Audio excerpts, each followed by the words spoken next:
Hi, I'm Robert from Move Work Forward. In this section, we are going to discuss the Jigit integration and setup with a GitHub app. We are going to cover the GitHub App Configuration for Jigit. To begin, from the Managed Apps section of your Jira, click on the Jigit plugin config. Okay, and from here, we are going to add a new configuration. So as we are configuring the GitHub app, we will select GitHub app from the first dropdown. Now, if you wish to use only for development panel, you can select the first option here, and that will remove the other options.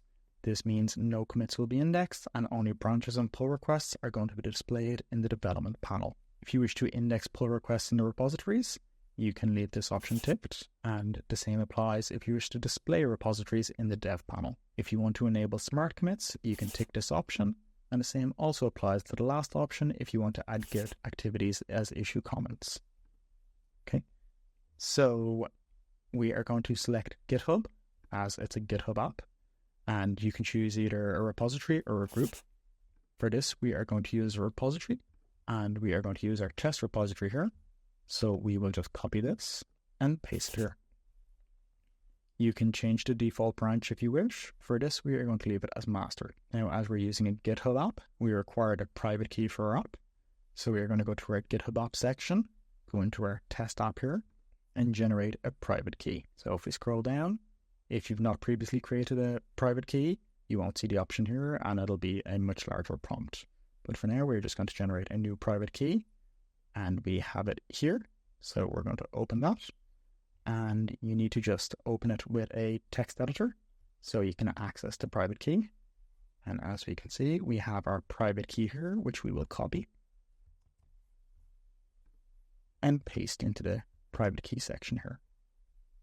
Now we need the app ID, which we can find in the app settings at the top.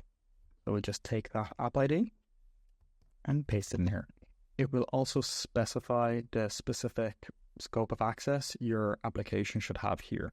So if we go to our GitHub settings and we go to permissions and events in the application, we can see our repository permissions here.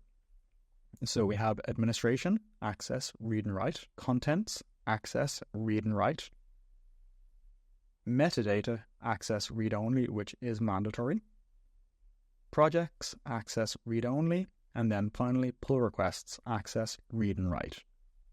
And then you will just save those permissions. Okay, and now you can change your indexation settings. So for this, we will just set it to all branches, but you can specify it as desired. And then in the advanced settings, you can specify which projects you want the indexation to be associated with. If you have smart commits enabled, you can change how often the smart commits occur. And these are the default indexation settings. However, you can select the override button if you wish to specify your own parameters. The final step is just providing a suitable name. Specifying a unique name will help if you have multiple different integrations and you need to be able to differentiate them. Then the final step is to test the connection. Providing everything is okay, you will get the green connection okay there. If there is some sort of error, maybe your private key isn't configured correctly or you've missed one of the options, you will get a warning.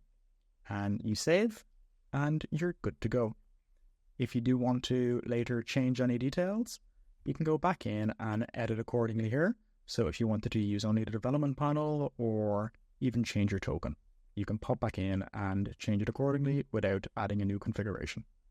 Thanks.